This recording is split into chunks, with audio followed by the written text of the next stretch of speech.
Welcome to episode 14 of Idiom America, part 4 of idioms involving U.S. presidents. And we left off before break with the assassinated mathematician James Garfield. And we're now picking up with President number 21, Chester Alan Arthur. And although unelected, he served nearly a full term as Garfield only lasted a couple months in office. If you'll recall, Garfield was shot by a member of the stalwart wing of the Republican Party named Charles Guiteau, who felt that he didn't get appointed to the job that he deserved. And this whole issue of patronage was a big deal at the time. The stalwarts, of which Chester Arthur was a member, were big on patronage, and they favored traditional machine politics with all its patronage, which was also known as the spoils system, or cronyism. And the other wing of the party were known as half-breeds, like James Garfield and Rutherford B. Hayes before him, and they fought for civil service reform. In fact, President Hayes had actually earlier fired Chester Arthur from the post of collector of the Port of New York in an effort to reform the federal patronage system up there. So some might say that a presidential ticket of Garfield and Arthur made for strange bedfellows, and it did. That was actually why Arthur was nominated for the vice president slot, to balance out the ticket once Garfield had won the Republican nomination.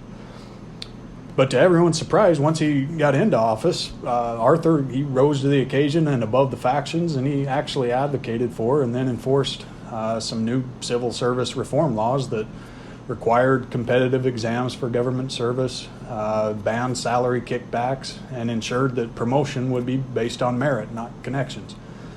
And he also vetoed some notorious pork barrel projects. On the other hand, he supported the Chinese Exclusion Act of 1882 that banned Chinese immigration for 10 years and forbade Chinese citizenship. And Arthur was also known for his passion for his project to renovate the White House. He thought it looked too shabby for an executive mansion, and so he hired the most famous designer in New York, Louis Comfort Tiffany, to transform the White House into a showplace befitting the office. And whether that's a good use of public money or not, at least he's got good taste, in my opinion, as I've always been a big admirer of Tiffany's stained glass work. At any rate, before we get any further off course, let's take a look at a few of these idioms that came up, like spoils system, cronyism, pork barrel, and strange bedfellows.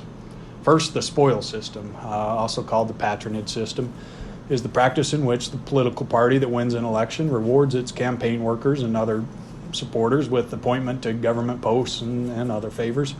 And you still see a lot of this today. Take the job of a U.S. ambassador, for example. A lot of these go to political appointees, a way of rewarding wealthy supporters with minimal experience at the expense of the career diplomats.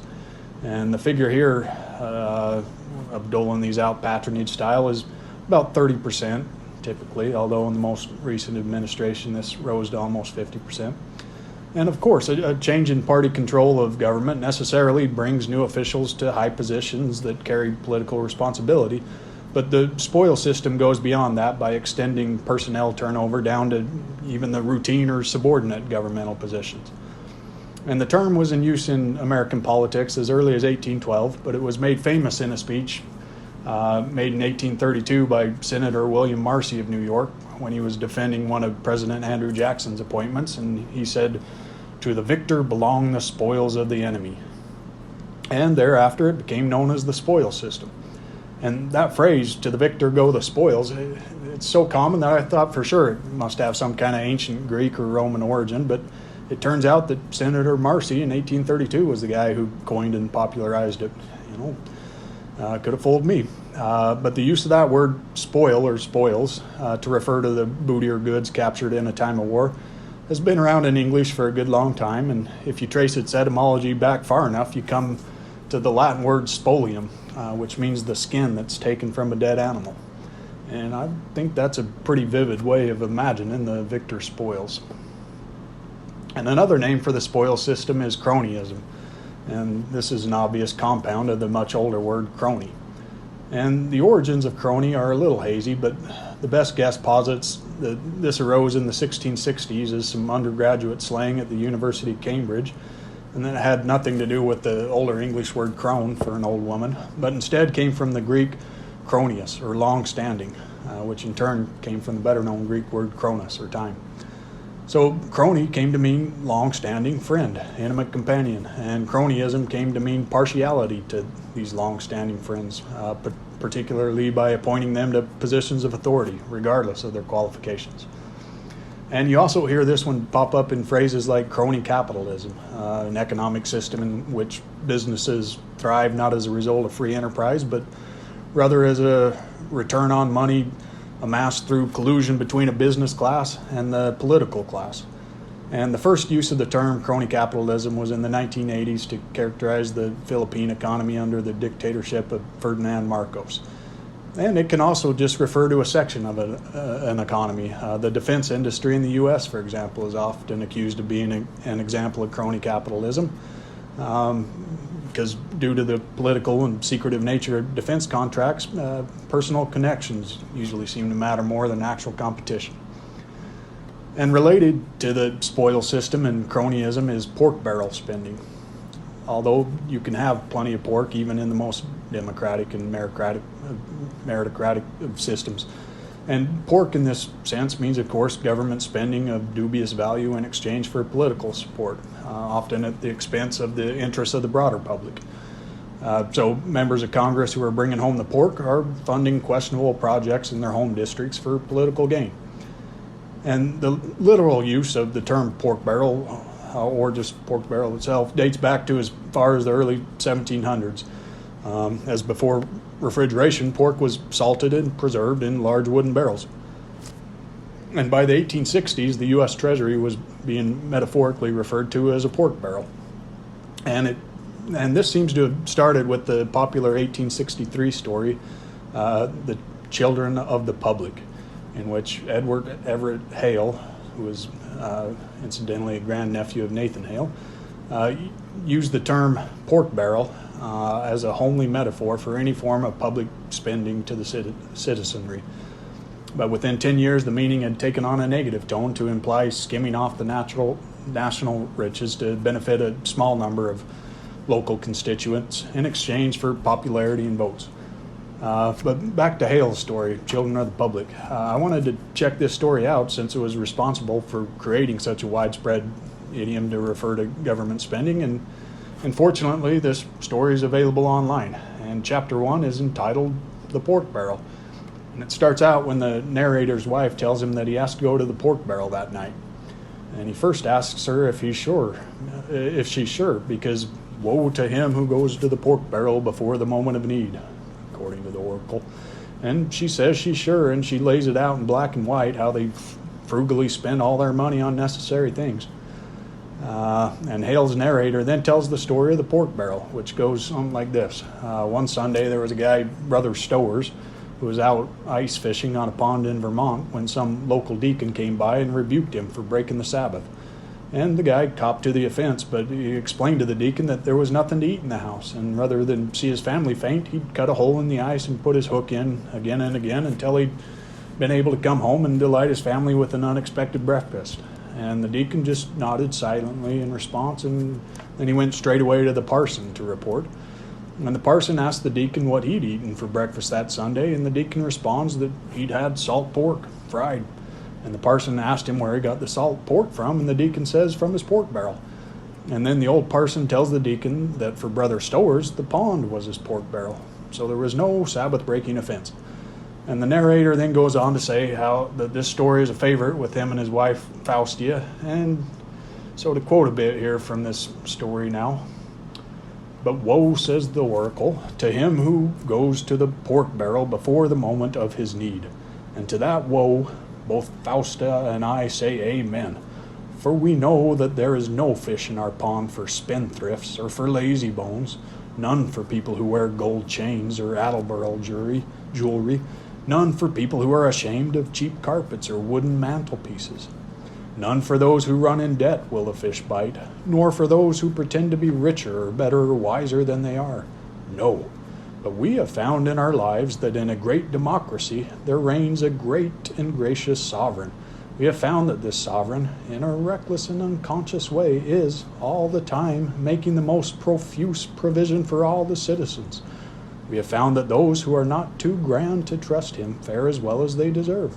We have found, on the other hand, that those who lick his feet or flatter his follies fare worst of living men. We find that those who work honestly and only seek a man's fair average of life, or woman's, get that average, though sometimes by the most singular experiences in the long run.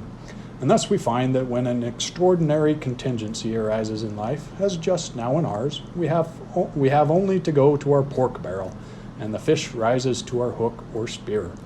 The sovereign brings this about in all sorts of ways, but he does not fail if, without flattering him, you trust him.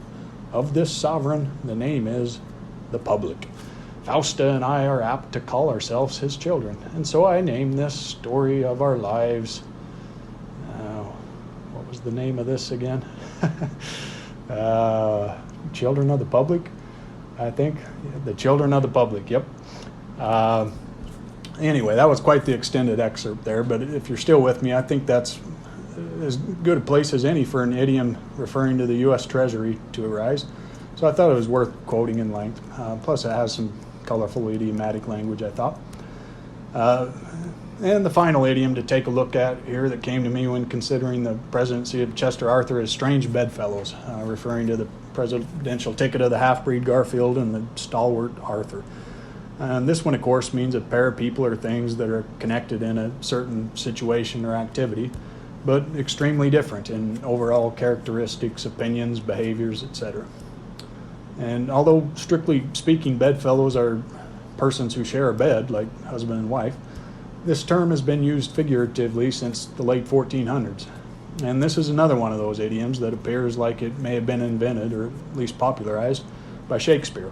As in The Tempest, he wrote, "Misery acquaints a man with strange bedfellows." And this is spoken by a man who's been shipwrecked and finds himself seeking shelter next to a sleeping monster. And another common phrase you hear with this one is politics makes strange bedfellows. But back to politics. Following up the Republican Arthur was the Democrat Grover Cleveland, coming in at number 22.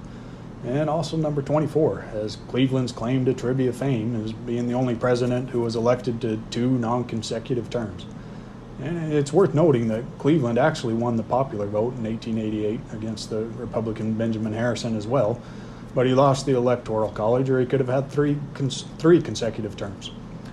And Cleveland was a reformer who started his political career out by being elected in 1881 as mayor of Buffalo, New York, where he exposed city corruption and earned a reputation for honesty and hard work, which led him to winning the race for New York governor in 1882, where he took on Tammany Hall, New York City's famous political machine, even though it had supported him in the election. So in 1884, the Democrats were looking for a new face and a pragmatic reformer who might win the presidency in 1884, and they looked to Grover Cleveland, and win he did. Thanks in no small part to the fact that a faction of Republicans called the Mugwumps, who were known for their passionate opposition to corruption and the spoils system, threw their support to Cleveland. And most historians think he did an okay job, maybe a solid C+. He continued the fight against the spoils system, made his appointments based on merit, and reformed other parts of the government like commerce and transportation. And in international affairs, he was a committed non-interventionist who campaigned against expansion and imperialism, and his military policy emphasized self-defense and modernization. As one biographer put it, in Grover Cleveland, the greatness lies in typical rather than unusual qualities. He had no endowments that thousands of men do not have. He possessed honesty, courage, firmness, independence, and common sense. But he possessed them to a degree other men do not. But what strikes me most about his political career is his extremely rapid rise to the presidency. His first political position was mayor of Buffalo, where he started out in 1882 after being elected in 81, and then just 2 short years later he was elected president. And that city, Buffalo, leads not to an idiom per se, but kind of a cool phrase, and that's the following grammatically correct sentence. Buffalo, Buffalo, Buffalo, Buffalo, Buffalo, Buffalo, Buffalo, Buffalo. And so let's count those buffaloes there. 1, 2, 3, 4, 5, 6, 7, 8 buffaloes. And so this sentence is using the 3 different meanings of buffalo. Buffalo as an adjectival proper noun to refer to the city of Buffalo. Buffalo as the verb, meaning to bully, harass, intimidate. And buffalo is the noun referring to the bison that's often called buffalo in the U.S. So another way of saying what the 8 buffaloes there are saying is buffalo bison that other buffalo bison bully also bully buffalo bison. So bison from Buffalo that other bison from Buffalo bully, they also bully some bison from Buffalo. So one more time. Buffalo, buffalo, buffalo, buffalo, buffalo, buffalo, buffalo, buffalo. And that kind of makes the head hurt puzzling that through. But before calling it good for this episode, let's take a quick look at the 23rd president that the former mayor from Buffalo sandwiched at 22 and 24, the Republican Benjamin Harrison. And he was the grandson of William Henry Harrison of Tippecanoe and Tyler 2 fame, and great-grandson of one of the signers of the Declaration of Independence. And so his grandfather had his log cabin campaign, and Harrison conducted one of the first front porch campaigns where he would deliver short speeches to delegations that would come visit him in Indianapolis. And by short speech, I mean short in duration, although one could make a joke here, as Harrison was only 5 feet 6 inches tall, and in fact, the Democrats, they called him Little Ben, with Republicans replying that, well, he's big enough to wear the hat of his grandfather, old Tippecanoe. Anyway, Harrison, he ran in 1876 for governor of Indiana, but he lost, and the Democrats in that campaign successfully characterized him as Kid Gloves Harrison.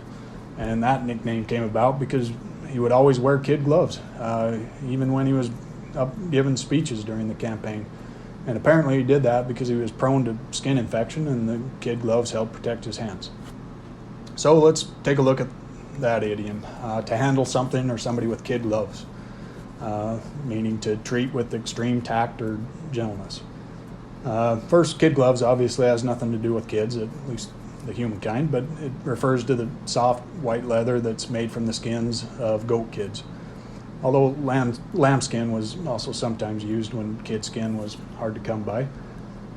And this was really popular among the wealthy in the 1700s, kind of a status marker of a genteel life of ease. And these kid gloves, they're so thin that they allow one to do even delicate tasks while you're wearing them.